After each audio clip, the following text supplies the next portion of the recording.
প্রিয় দর্শক সবাইকে স্বাগত জানাচ্ছি এনটিভি নিয়মিত স্বাস্থ্য বিষয়ক আয়োজন স্বাস্থ্য প্রতিদিন অনুষ্ঠানে। আপনাদের সাথে আছি আমি ডাক্তার সামিউল আওয়াল স্বাক্ষর।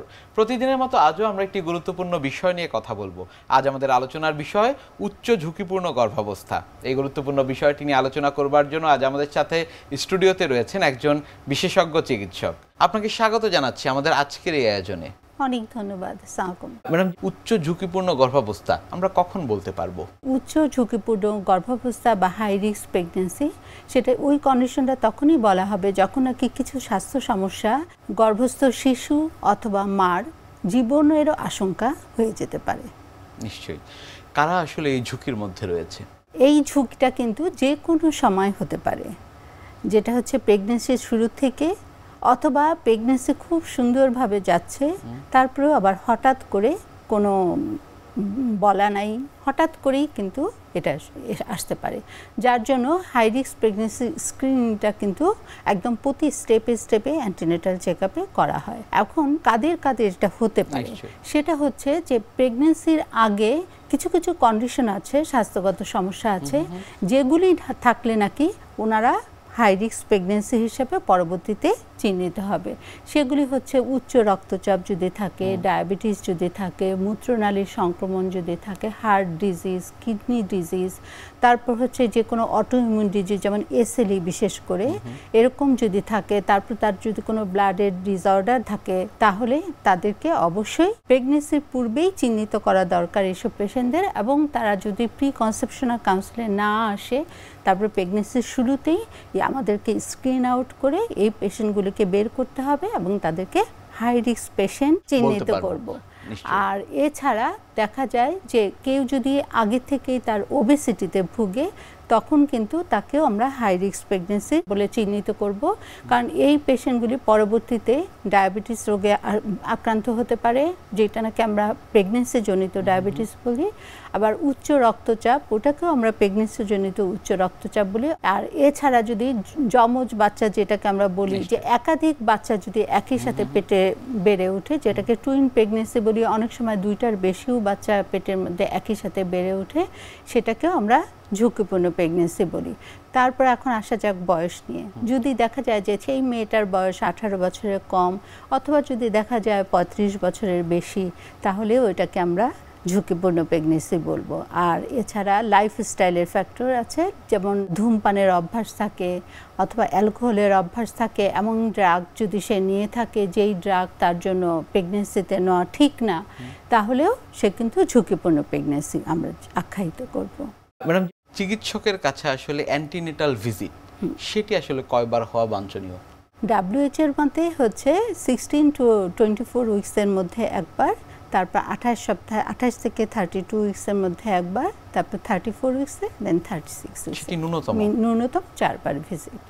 আর এছাড়া আমরা যেটা বলি যে প্রতি মাসেই একবার করে সে আসবে 28 সপ্তাহ পর্যন্ত, তারপর হচ্ছে 28 থেকে 32 সপ্তাহ পর্যন্ত 2 বার করে আসবে, এরপরে সপ্তাহে একবার করে আসবে। আর এছাড়া যাদেরকে আমরা হাই রিস্ক বলে চিহ্নিত করব, তাদের যে কোনো সময় যাদের যদি দরকার হয়, তাদেরকে আমরা এর বেশিও আমরা তাদেরকে ফলো আপে আসতে বলব। গর্ভাবস্থায় যারা আসলে উচ্চ ঝুঁকির মধ্যে রয়েছে, তাদের এই সময়টিতে কি কি পরীক্ষা নিরীক্ষার প্রয়োজন হয়ে থাকে?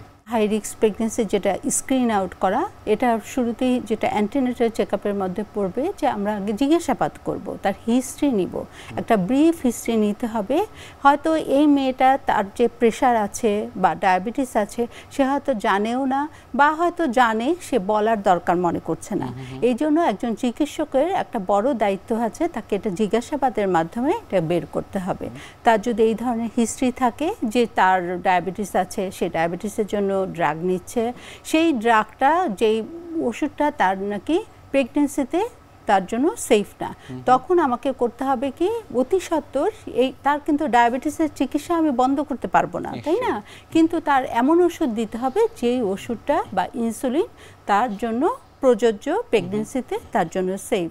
এছাড়া যেমন যে কোনো ধরনের ড্রাগই থাকুক, মানে উচ্চ রক্তচাপে হোক বা যে কোনো অসুখের জন্য যে কোনো একটা ড্রাগ, যেমন মৃগী রোগ কেউ অ্যান্টিকনভালসিভ ড্রাগ খাচ্ছে, সেই ড্রাগটা তাকে মিনিমামে আনায় নিতে হবে এবং যাতে সেফ ওয়েতে প্রেগন্যান্সিটা আমরা কন্টিনিউ করতে পারি। তারপর হচ্ছে তাকে কিছু পরীক্ষা নিরীক্ষা আছে, সেই পরীক্ষা নিরীক্ষা যেমন বেসলাইন ইনভেস্টিগেশন যেগুলি আছে সেগুলি ছাড়াও তার রিলেটেড যে আমি স্ক্রিন আউট করে যদি তাকে কোনো হাই রিস্ক পেতে পারি তাহলেও কিন্তু তাকে সেই রিলেটেড পরীক্ষা করতে হবে। আর হাই রিস্ক প্রেগনেন্সির মধ্যে প্রিভিয়াস হিস্ট্রিও কিন্তু নিতে হবে, তার আগের প্রেগনেন্সির ইতিহাস। তার যদি দেখা যায় যে তার রিপিটেড প্রেগনেন্সি লস হচ্ছে, তার ব্লাইটেড ওভাম মানে বাচ্চাটা আসে নাই, শুধুমাত্র বাচ্চার থলি আসছে, তারপর তার একটুকু প্রেগনেন্সির ইতিহাস আছে, তো এই ধরনের যদি থাকে তাহলে শুরুতেই অ্যাজ আর্লি অ্যাজ পসিবল আমাকে আলট্রাসাউন্ড করতে হবে। বেসলাইন ইনভেস্টিগেশনের মধ্যে আলট্রাসাউন্ড আছে, কিন্তু আর্লি একটা আলট্রাসাউন্ডের যেই জিনিসটা হয় যে কেউ যদি তার টুইন প্রেগনেন্সি আগের থাকে বা ফ্যামিলিতে যদি টুইন প্রেগনেন্সি থাকে তারও কিন্তু টুইন প্রেগনেন্সি সম্ভাবনা বাড়ায় দিচ্ছে। তাহলে আর্লি আল্ট্রাসাউন্ডে হচ্ছে ফার্স্ট হচ্ছে আমরা দেখব যে এটা জরায়ুর মধ্যে আছে নাকি জরায়ুর বাইরে আছে। জরায়ুর বাইরে থাকলে তার একটু প্রেগনেন্সি হয়ে যাচ্ছে, আর যদি জরায়ুর মধ্যে থাকে ইটস ওকে, এটা তো ইন্ট্রাউটেরাইন প্রেগনেন্সি আমাদের কাম্য। এরপরে দেখতে হবে যে তার একটা না দুইটা বাচ্চা আছে।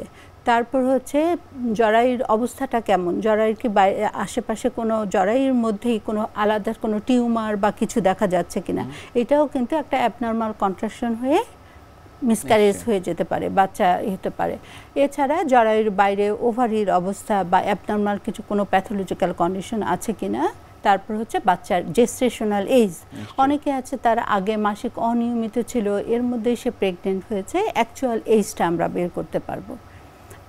এটাই হচ্ছে আলট্রাসাউন্ডের এটা। আর এছাড়া আমার যদি তার থাইরয়েড প্রোফাইল করে আমি দেখতে পারি যে তার থাইরয়েডের যদি কোনো সমস্যা থাকে বা যে কোনো ধরনের, আমি বেসলাইন ইনভেস্টিগেশন ছাড়াও আমি অন্যান্য টেস্ট যা যা দরকার সেগুলি করে যে অতি দ্রুত যদি কোনো আমি অ্যাবনর্মালিটি পাই আমাকে ট্রিটমেন্ট স্টার্ট করে দিতে হবে।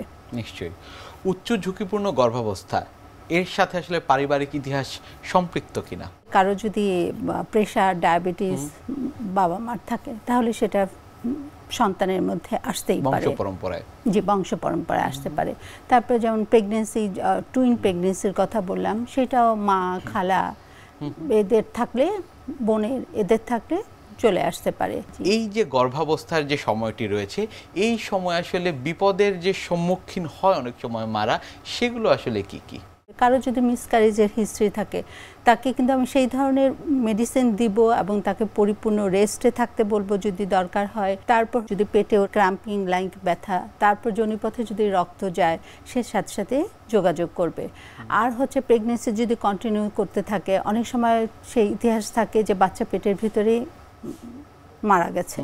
তা এই ধরনের যাদের ইতিহাস থাকে, অথবা আমি যদি দেখি যে এটা ঝুঁকিপূর্ণ প্রেগনেন্সি, তাদেরকে বলবো, বাচ্চা সবাইকেই বলবো এবং স্পেশাল অ্যাটেনশন দিয়ে এদেরকেও বলবো যে বাচ্চা নড়াচড়া যদি খেয়াল করো, মানে যদি কমে যেতে থাকে, যে সারাদিনে যদি 12 ঘন্টার মধ্যে 10 বার অন্তত না নড়ে, তাহলেও যেন অতি সত্বর ডাক্তারের সাথে যোগাযোগ করে। আর যেটা একটা মেইন যেই জিনিসটা যে প্লাসেন্টা প্রিভিয়া, যদি জরায়ুর ফুল দেখা যায় যে সাধারণত এটা জরায়ুর উপরের দিকে গ্রথিত হয়, জরায়ুর ফুল থেকেই কিন্তু বাচ্চা সম্পূর্ণ নিউট্রিশন পাচ্ছে, প্লাসেন্টা যেটাকে বলি। এই প্লাসেন্টা প্রিভিয়া এমন একটা কন্ডিশন যেটা নাকি ইমপ্ল্যান্টেড হচ্ছে জরায়ুর নিচের দিকে, যার ফলে হচ্ছে কি রিপিটেড ব্লিডিং হওয়ার সম্ভাবনা থাকে এবং এটা ডেলিভারির টাইমেও কিন্তু অনেক বেশি ব্লিডিং হয়ে মা এবং গর্ভস্থ শিশুর জীবননাশের আশঙ্কা হয়। এরকম যদি দেখা যায়, আলট্রাসাউন্ডের ডায়াগনোসিস হয় যে তার ব্লিডিং এখনো হয় নাই, আলট্রাসাউন্ডে শুধু আমি ডায়াগনোসিস করতে পেরেছি, এই সমস্ত মহিলাদেরও রেস্টে থাকার কথা বলতে হবে এবং তাদেরকে ওইভাবে বলে দিতে হবে যে কোনো ধরনের যদি ব্লিডিং হয় তাহলে সাথে সাথে অতি সত্বর সে ডাক্তারের শরণাপন্ন হবে এবং সে ব্লাড ডোনার কিন্তু রেডি রাখবে। দেখা যাবে যে ফার্স্ট এপিসোডে হয়তো কম হচ্ছে, এর পরের এপিসোডে আরও বেশি বেড়ে যাচ্ছে এবং তার যদি ডোনার জানা না থাকে, ব্লাড গ্রুপিংয়ের পর ডোনার যদি রেডি না থাকে, তাহলে হয়তো যখন তার ব্লাডটা দরকার হবে সেই সময় সে ব্লাড পাইবে না। আর হচ্ছে এই সমস্ত উচ্চ ঝুঁকিপূর্ণ মহিলাদেরকে আমরা ব্লাডের পাশাপাশি খরচপত্রের ব্যাপারেও আমাদেরকে একটু আভাস দিতে হবে। আমরা গর্ভাবস্থায় অনেক সময় দেখি যে অনেকেরই আসলে কনভালশন বা খিঁচুনির সমস্যা হচ্ছে, তখন আসলে তাৎক্ষণিকভাবে কি করেন? প্রি এক্লাম্পসিয়া, যে প্রেগনেন্সি জনিত উচ্চ রক্তচাপ, এই প্রি এক্লাম্পসিয়ার একটা বিরাট বড় সাইড ইফেক্ট হচ্ছে এক্লাম্পসিয়া, যেটা হচ্ছে খিঁচুনি। এই খিঁচুনি যাদেরই আমি প্রি এক্লাম্পসিয়ার আভাস পাবো তাদেরকে তো উপযুক্ত ড্রাগ দিয়ে আমি চেষ্টা করব যাতে ব্লাড প্রেশারটা নিয়ন্ত্রণের মধ্যে থাকে। যদি দেখা যায় তার প্রেশার ওষুধ সে ঠিক মতো খেলো না, অথবা তার হঠাৎ করেই যদি এরকম হয়ে যায়, সে যেন অতি সত্বর কোনো ধরনের দেরি না করে স্বাস্থ্যকেন্দ্রে চলে আসে, তার কাছাকাছি যেই স্বাস্থ্যকেন্দ্রেই থাকুক না কেন। এবং এই জন্য তাকে আগে পিঠে রেডি করতে হবে যানবাহনের ব্যবস্থা, সে কোন ট্রান্সপোর্টে যাবে, যেটাকে বার্থ প্ল্যান বলি। এই বার্থ প্ল্যান কিন্তু প্রতিটা প্রসূতি মাকেই বলতে হবে। আর যাদের দেখা যায় যে এরকম খিঁচুনির ব্যাপারে পর যাদের যে ব্লিডিংটা হচ্ছে, এই যে প্লাসেন্টা প্রিভিয়া বলেন, বা হঠাৎ করেই যদি এরকম ব্লিডিং হয়, তাহলে কিন্তু তাদের দেখা যায় যে এই ব্লিডিংয়ের পর অ্যানিমিয়া, রক্তশূন্যতা তো তারা ভুগছে, প্লাস হচ্ছে ডেলিভারির সময়ও কিন্তু এদের অনেক বেশি ব্লিডিং হওয়ার সম্ভাবনা থাকে, যেটাও নাকি একদম হঠাৎ করে আসতে পারে। আরেকটা হচ্ছে ডেলিভারির পরে সেই জিনিসটাও কিন্তু হঠাৎ করেই, যেটা আমরা বলি যে আমরা জানিও না যে এ উচ্চ ঝুঁকিপূর্ণ বা প্রসূতি মা, কিন্তু তারপরেও কিন্তু অনেক কিছু হয়ে যেতে পারে। নিশ্চয়ই উচ্চ ঝুঁকিপূর্ণ গর্ভাবস্থার এই বিষয়গুলো নিয়ে আপনার কাছ থেকে আমরা আরও জানবো, তবে তার আগে আমাদের এই অনুষ্ঠানে একটি নিয়মিত সেগমেন্ট হচ্ছে বিভিন্ন খাদ্যের পুষ্টি গুণাগুণ সম্পর্কে আমাদের দর্শকদের জানিয়ে দেয়া। প্রিয় দর্শক, দেখছেন স্বাস্থ্য প্রতিদিন। কথা হচ্ছিল খুব গুরুত্বপূর্ণ একটি বিষয়, উচ্চ ঝুঁকিপূর্ণ গর্ভাবস্থা নিয়ে। অনুষ্ঠানে এ পর্যায়ে দেখে নেব বিভিন্ন খাদ্যের পুষ্টি গুণাগুণ সম্পর্কে আমাদের পুষ্টিবিদের কাছ থেকে। রক্তশূন্যতা। বাংলাদেশের প্রেক্ষাপটে ছেলেদের তুলনায় মেয়েদের রক্তশূন্যতা বেশি হয়। এর কারণ হিসাবে মেয়েদের বয়সন্ধিকালীন সময়ে অথবা মেয়েদের প্রসূতিকালীন সময়ে, এছাড়াও বিভিন্ন কারণে দেখা দিতে পারে। আজকে আমরা জেনে নিব রক্তশূন্যতা রোগীদের খাদ্যাভ্যাস কেমন হওয়া উচিত সে বিষয়টি সম্পর্কে। যদি রক্তশূন্যতা স্বল্প আকারে হয়, সেই ক্ষেত্রে কিন্তু কোনো লক্ষণ সেইভাবে প্রকাশিত হয় না। কিন্তু রক্তশূন্যতা যদি তীব্র আকার ধারণ করে, সেই ক্ষেত্রে কিন্তু বিভিন্ন ধরনের লক্ষণ প্রকাশিত হয়। অন্যতম লক্ষণ হচ্ছে আমাদের মাথা ব্যথা করা, মাথা ঝিমঝিম করা, আমাদের শরীরের মধ্যে ঝিমঝিম করা, বুক ধড়ফড় করা, আমরা কম পরিশ্রমে খুব ক্লান্তি অনুভব করি এবং অবসান্যতা দেখা দেয়। আর আমাদের স্কিনের মধ্যে আমাদের ত্বক বা মুখ ফ্যাকাশে রং ধারণ করে। রক্তশূন্যতার এই লক্ষণগুলো যদি প্রকাশিত হয়, অবশ্যই একজনের চিকিৎসকের পরামর্শ নিয়ে আপনাকে প্রথমে আইডেন্টিফাই করতে হবে আপনার কী কারণে রক্তশূন্যতাটা হয়েছে। নানা কারণে রক্তশূন্যতা হতে পারে, তার মধ্যে অন্যতম হচ্ছে আয়রনের অভাবজনিত রক্তশূন্যতা। আজকে আমরা আয়রনের অভাবজনিত রক্তশূন্যতায় খাদ্যাভ্যাস কেমন হওয়া উচিত সে বিষয়টি নিয়ে আপনাদের সামনে কিছু পরামর্শ দিব। সাধারণত আমাদের শরীরে পর্যাপ্ত আয়রন জাতীয় খাবার যদি আমরা গ্রহণ না করি, সেই ক্ষেত্রে দেখা দিতে পারে আয়রনের অভাবজনিত রক্তশূন্যতা, অথবা আমরা পর্যাপ্ত পরিমাণে আয়রন জাতীয় খাবার খাচ্ছি কিন্তু সেটি শরীরে শোষিত হচ্ছে না বা শরীর থেকে বর্জ্যের মাধ্যমে বের হয়ে যাচ্ছে। এ সকল নানা অজানা কারণেও কিন্তু আয়রনজনিত রক্তশূন্যতা দেখা দিতে পারে। আয়রনজনিত রক্তশূন্যতা দেখা দিলে আমাদের সর্বপ্রথমে যে কাজটি করতে হবে, আমাদের খাদ্য তালিকায় অন্তর্ভুক্ত করতে হবে আয়রন জাতীয় খাবারের উৎস। আয়রন জাতীয় খাবার আমরা সাধারণত দুটি উৎস থেকে আমাদের শরীরে পেয়ে থাকি। একটি হচ্ছে হিম জাতীয় আয়রন খাবারের উৎস, আরেকটি হচ্ছে নন হিম জাতীয় খাবারের উৎস। হিম জাতীয় আয়রন আমরা সাধারণত গরুর মাংস, খাসির মাংস, গরুর কলিজা, খাসির কলিজা, মুরগির মাংস, ডিম ইত্যাদি এবং সামুদ্রিক মাছ থেকেও পেয়ে থাকি। আর নন হিম আয়রন আমরা সাধারণত গাঢ় সবুজ শাকসবজি যেমন পালং শাক এই জাতীয় খাবার থেকে পেয়ে থাকি। আমরা যদি আমাদের খাদ্য তালিকায় নন হিম জাতীয় খাবার অন্তর্ভুক্ত করি, সেই ক্ষেত্রে কিন্তু অবশ্যই সাথে এক টুকরো লেবু বা ভিটামিন সি এর যে কোনো উৎস রাখতে হবে, কারণ নন হিম জাতীয় আয়রন শরীরে খুব ভালোভাবে শোষিত এবং কাজ করার জন্য আমাদের ভিটামিন সি প্রয়োজন হয়। আমরা সাধারণত অনেকেই ওজন নিয়ে চিন্তিত বা বিভিন্ন ধরনের শারীরিক জটিলতা থাকে, যেগুলোর জন্য আমাদের খাদ্য তালিকায় আমরা বিভিন্ন জাতীয় গরু খাসির মাংস বা গরু খাসির কলিজা অন্তর্ভুক্ত করতে ভয় পাই। আমরা ভাবি এই জাতীয় খাবার যদি আমাদের খাদ্য তালিকা অন্তর্ভুক্ত করি, সেক্ষেত্রে আমাদের শারীরিক জটিলতা বেড়ে যেতে পারে। কোনো শারীরিক জটিলতা না থাকে সেই ক্ষেত্রে তারা যদি রক্তশূন্যতায় ভোগেন, তাদের কিন্তু খাদ্য তালিকায় অবশ্যই তারা গরু বা খাসির মাংস বা কলিজা প্রত্যেক দিন 10 থেকে 15 দিন একটানা যদি তারা 85 গ্রামের মতো রাখেন, সেই ক্ষেত্রে তাদের আয়রন জাতীয় যেই রক্তশূন্যতা তৈরি হয়েছে সেটি কিন্তু প্রশমনে সাহায্য করবে। কিন্তু সেই ক্ষেত্রে রান্নার পদ্ধতিটা হবে স্বাস্থ্যকর, কারণ সাধারণত আমরা বাসায় বা দাওয়াতে খেতে গেলে দেখা যায় অনেক গুরুপাক এবং ভুনা করে আমরা সাধারণত গরুর মাংস, খাসির মাংস বা কলিজাগুলো খেতে পছন্দ করি। কিন্তু এই ক্ষেত্রে আমাদের অবশ্যই এই বিষয়টি খেয়াল রাখতে হবে যে রান্নার পদ্ধতি অবশ্যই স্বাস্থ্যকর এবং পুষ্টিকর হতে হবে। খেজুর আয়রন জাতীয় খাবারের কিন্তু একটি ভালো উৎস। পাশাপাশি আপনারা খাদ্য তালিকায় বাদাম রাখতে পারেন, কারণ বাদাম থেকে আমরা ফলেট এবং পেয়ে থাকি ভিটামিন B6, যেগুলো সাধারণত আমাদের লোহিত রক্তকণিকা তৈরিতে সাহায্য করে থাকে।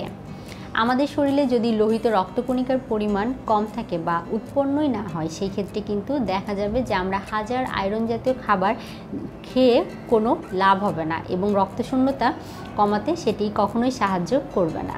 সেজন্য খাদ্য তালিকায় অবশ্যই ফোলেট এবং ভিটামিন B6 জাতীয় খাবার অন্তর্ভুক্ত করতে হবে। পাশাপাশি খাদ্য তালিকায় আনার ও তরমুজ জাতীয় ফলও কিন্তু রাখতে পারেন। পুদিনা পাতা বা ধনিয়া পাতা রস করেও কিন্তু আমরা খাদ্য তালিকায় অন্তর্ভুক্ত করতে পারি। এছাড়াও আমরা খাদ্য তালিকায় বিটের জুস অন্তর্ভুক্ত করতে পারি, যেটি সাধারণত আমাদের এই সমস্যাগুলো সমাধান করতে সাহায্য করবে। চিংড়ি মাছ আয়রনের অভাব দূরীকরণে সাহায্য করে। আমরা অনেকেই হয়তো জানি না যে কলা কিন্তু আমাদের জন্য এই ক্ষেত্রে একটি বিশাল ভূমিকা পালন করে। আমরা যারা ওজন নিয়ে চিন্তিত তারা কিন্তু একেবারে কলা খেতেই চাই না, কিন্তু আমরা যদি ক্যালোরি ব্যালেন্স করে খাই সেই ক্ষেত্রে আমরা প্রতিদিনের খাদ্য তালিকায় না হলেও কমপক্ষে আমরা সপ্তাহে 2 থেকে 3টি কলা কিন্তু খেতেই পারি। সেক্ষেত্রে এটি আমাদের এই সমস্যা সমাধানে সাহায্য করবে। এবং পাশাপাশি অবশ্যই পর্যাপ্ত ঘুমাতে হবে এবং আমাদের প্রত্যেকদিন পর্যাপ্ত পরিমাণে পানি পান করতে হবে। তাহলেই আমরা যাদের রক্তশূন্যতা আছে তাদের এই জাতীয় সমস্যা থেকে পরিত্রাণ পেতে পারি। এছাড়াও আমাদের হয়তো অনেকেই একটি বিষয় সম্পর্কে জানি না যে ক্যালসিয়াম জাতীয় খাবার এবং যে সকল খাবারে ক্যাফেইন আছে সেই জাতীয় খাবারগুলো আমরা যদি আয়রন জাতীয় খাবার খাওয়ার সাথে সাথেই গ্রহণ করি, সেই ক্ষেত্রে সেগুলো আয়রন জাতীয় খাবার শোষণে বাধা প্রদান করতে পারে। সেক্ষেত্রে আমরা অবশ্যই আয়রন জাতীয় খাবার খাওয়ার কিছু সময় পরে আমরা এই ক্যাফেইন বা আমাদের ক্যালসিয়াম জাতীয় খাবার গ্রহণ করব। একেবারেই আয়রন জাতীয় খাবার খাওয়ার পরবর্তীতে আমরা এই জাতীয় খাবার গ্রহণ করা থেকে বিরত থাকব। উচ্চ ঝুঁকিপূর্ণ গর্ভাবস্থা, এর সাথে আসলে মায়ের উপর এবং বাচ্চার উপর কি কি প্রভাব রয়েছে? গর্ভস্থ শিশু অথবা নবজাতক সবার উপর প্রভাব বিস্তার করতে পারে। যেটা হলো যে গর্ভস্থ শিশু যখন বাড়তে থাকে এবং মার যদি এরকম উচ্চ ঝুঁকিপূর্ণ অবস্থা যেমন ডায়াবেটিস যদি থাকে, তখন অনিয়ন্ত্রিত ডায়াবেটিস যদি হয় তাহলে গর্ভস্থ শিশু বেড়ে যাবে এবং তার যেটা হবে শ্বাসকষ্ট হতে পারে মার, এবং মার ডায়াবেটিস নিয়ন্ত্রিত না থাকলে ইনফেকশনের সম্ভাবনা বেড়ে যাবে। এবং দেখা যায় যে পেটের ভিতরে যে পানি, যে পানিতে বাচ্চা থাকে সে পানির পরিমাণ বেড়ে যায়, এবং এই পানির পরিমাণ বেড়ে যাওয়ার জন্য হয় কি মেমব্রেন যেটাকে বলি বাচ্চার থলি, সেই থলি ফেটে যায় যখন অপরিপক্ক অবস্থায় বাচ্চা বের হয়ে যায়। এছাড়া যদি পেটের ভিতরে বাচ্চা আনকন্ট্রোল অবস্থায় থাকে তাহলে যেটা হতে পারে বাচ্চা পেটের ভিতরে মারা যেতে পারে, হঠাৎ করেই মারা যেতে পারে। তারপর যদি উচ্চ রক্তচাপের মা যদি ভুগে তাহলে দেখা যায় যে এই সমস্ত বেবিরা আইইউজিআর, যেটাকে ইন্ট্রাইউটেরাইন গ্রোথ রেস্ট্রিকশন বলছি, মানে বাচ্চা বাড়তে পারে না। বাচ্চা তখন প্লাসেন্টাল ইনসাফিসিয়েন্সি হয় এবং বাচ্চা এই প্লাসেন্টা থেকেই নিউট্রিশন পাচ্ছে, বাচ্চার কাছে ব্লাড সাপ্লাই আসছে না, ফলে কি হচ্ছে বাচ্চাটা সাইজে আস্তে আস্তে ছোট হয়ে যায়। এবং ছোট হয়ে যেয়ে কিন্তু পেটের ভিতর যদি আমরা সময়েই আমরা যদি এটা ট্রিটমেন্ট না করি, ইন্টারফেয়ার না করি, তাহলে কিন্তু বাচ্চা পেটের ভিতরেই মারা যেতে পারে। ম্যাডাম অনেক ধন্যবাদ আপনাকে আমাদের আজকের এই অনুষ্ঠানে আসবার জন্য। আপনাকে অনেক অনেক ধন্যবাদ। প্রিয় দর্শক, এতক্ষণ দেখছিলেন স্বাস্থ্য প্রতিদিন। কথা হচ্ছিল খুব গুরুত্বপূর্ণ একটি বিষয়, উচ্চ ঝুঁকিপূর্ণ গর্ভাবস্থা নিয়ে। আশা করি আমাদের এই গুরুত্বপূর্ণ তথ্যগুলো আপনাদের অনেক বেশি উপকারে আসবে। অনুষ্ঠানের পর্যায়ে দেখে নেব কি থাকছে আগামী পর্বে স্বাস্থ্য প্রতিদিন অনুষ্ঠানে। সিস্টিক ফাইব্রোসিস একটা জেনেটিক ডিজিজ, একটা বংশগত, একটা জন্মগত ত্রুটি। মানুষের শরীরে 23 জোড়া যে ক্রোমোজোম আছে, যেটা মানুষের ভবিষ্যৎ জীবন সত্তাকে নির্ধারিত করেছে, কোন জীবনের বিভিন্ন কার্যক্রমকে নিয়ন্ত্রণ এবং নির্ধারিত করে, তার মধ্যে ক্রোমোজোম নাম্বার 7 যদি কোনো কারণে এটার কোনো ত্রুটি থাকে তাহলে একটা রোগ হয়, সেই রোগটির নাম হলো সিস্টিক ফাইব্রোসিস। বিশ্বের যে কোনো প্রান্ত থেকে যে কোনো সময় আপনাদের পছন্দের অনুষ্ঠান স্বাস্থ্য প্রতিদিন দেখতে ভিজিট করুন আমাদের পূর্ণাঙ্গ ওয়েব পোর্টাল www.ntvbd.com এ। এছাড়া এনটিভি সব জনপ্রিয় অনুষ্ঠান ও খবরের আপডেট পেতে ভিজিট করুন আমাদের ইউটিউব চ্যানেল ও ভেরিফাইড ফেসবুক পেজে। আজ এখানেই শেষ করছি, আগামীতে আবারও দেখা হবে। সে পর্যন্ত আপনারা সবাই ভালো থাকুন, সুস্থ থাকুন, এনটিভির সাথেই থাকুন। আল্লাহ হাফেজ।